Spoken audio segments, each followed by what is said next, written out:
Dan jika kamu ingin mengganti istri dengan istri yang lain, maksudnya bercerai, tempatkanlah mereka para istri di mana kamu bertempat tinggal menurut kemampuanmu, dan janganlah kamu menyusahkan mereka untuk menyempitkan hati mereka. Kalau suami bisa menempatkan istrinya di rumah yang bagus, tempatkan di rumah yang bagus. Jangan suami di rumah bagus, istri di rumah petakan.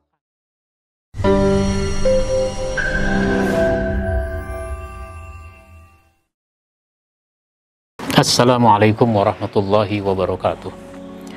Alhamdulillah alladzi an'amana bi ni'matil iman wal islam. Asyhadu an la ilaha illallah wahdahu la syarikalah wa asyhadu anna Muhammadan abduhu wa rasuluh sayyidul anam.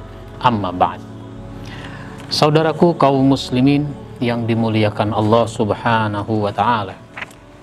Kita sudah membahas akhlak suami istri, yaitu kewajiban bersama atau hak bersama antara suami dengan istri. Sekarang kita ingin membahas secara khusus kewajiban suami kepada istri.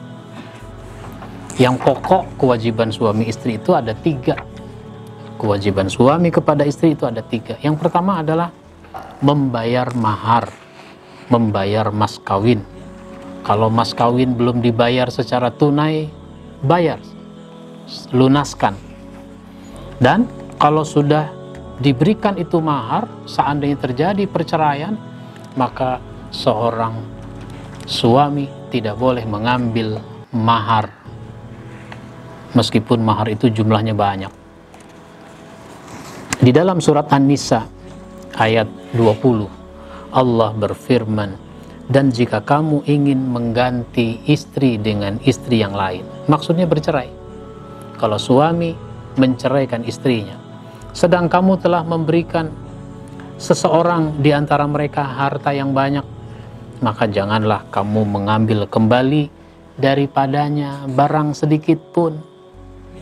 Apakah kamu akan mengambilnya kembali dengan tuduhan yang dusta dan dengan menanggung dosa yang nyata? Ini sesuatu yang sangat penting, yaitu membayar mahar. Dia menjadi rukun di dalam pernikahan. Yang tidak sah nikah tanpa mahar, meskipun dia boleh saja dalam bentuk tidak tunai, boleh dalam bentuk utang. Dulu Rasulullah mendapati ada seorang wanita dari Bani Fazarah yang mas kawinnya dalam pernikahan hanya berupa sepasang sendal. Ya, semahal-mahal sendal pada masa itu. Nah, di dalam hadis riwayat Ahmad, Ibnu Majah, dan Tirmizi itu disebutkan bahwa Rasul bertanya, apakah engkau rela dirimu dan hartamu ditebus dengan sepasang sandal? Araditu an nafsiki wa maliki bina'lain. Qala faqalat, wanita itu mengatakan, na'am, fa'ajaza. Ya, kalau begitu nggak apa-apa, boleh. Jadi mas kawin itu apa saja, sesuai dengan kemampuan si laki-laki untuk menikah.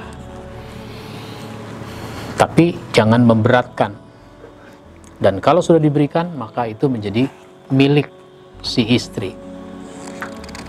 Yang kedua, kewajiban suami itu adalah memberi nafkah. Memberi nafkah, ada nafkah lahir, sandang, pangan, papan, itu kewajiban si suami. Ada nafkah batin, yaitu hubungan seksual, sehingga dia menjadi kewajiban. Bahkan seandainya terjadi perceraian, istri memasuki masa iddah, pada masa iddah pun suami masih berkewajiban menafkahi istri.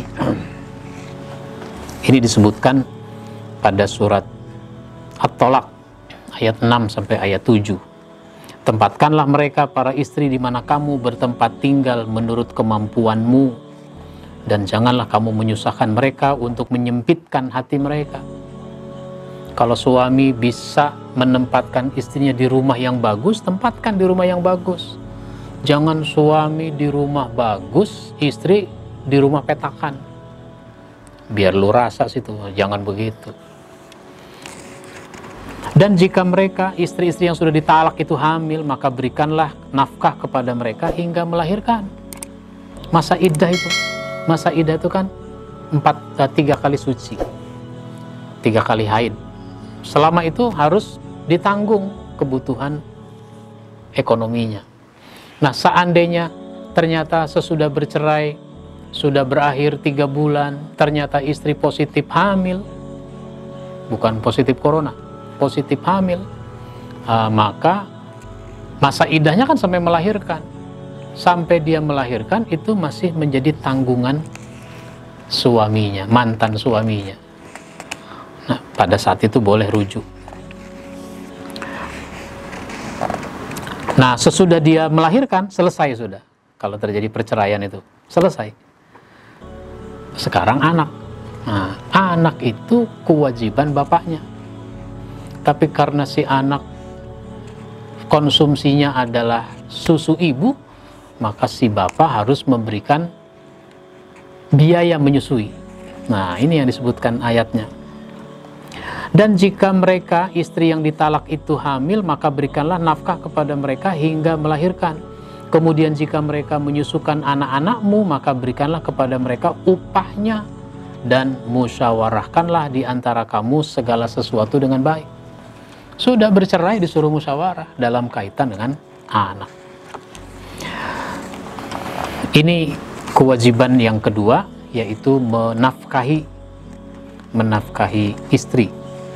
Di dalam hadis riwayat Tabrani disebutkan, man anfaqa ala imra'atihi wa waladihi wa ahla baitihi fahiya sadaqah. Siapa yang menafkahkan hartanya untuk istri, anak, dan penghuni rumah tangganya, maka dia telah bersedekah. Yang ketiga, yang terakhir, kewajiban suami kepada istri itu adalah membimbing dan mendidik istri. Membimbing dan mendidik istri. Disinilah kita mengambil pelajaran dari ayat ya ayyuhalladzina amanu qu anfusakum wa ahlikum nara. Hai orang beriman, jaga dirimu, jaga keluargamu dari api neraka. Itu artinya dibimbing dan dididik. Maka seorang suami itu harus bisa memerankan dirinya sebagai pemimpin sekaligus sebagai guru. Memimpin, sebagai pemimpin dia memimpin istrinya. Ar-rijalu qawwamuna 'alan nisa, laki-laki itu pemimpin atas wanita, bukan wanita jadi pemimpin atas laki-laki dalam konteks rumah tangga. Maka laki-laki itu harus bisa memerankan posisi kepemimpinan di hadapan istrinya. Dan dia harus bisa menjadi guru atas istrinya. Dia memberikan ilmu, dia membentuk karakter anggota keluarganya, terutama istrinya. Inilah kewajiban seorang suami kepada istri. Insya Allah kita sambung pada kesempatan berikutnya. Wabillahi taufiq wal hidayah. Wassalamualaikum warahmatullahi wabarakatuh.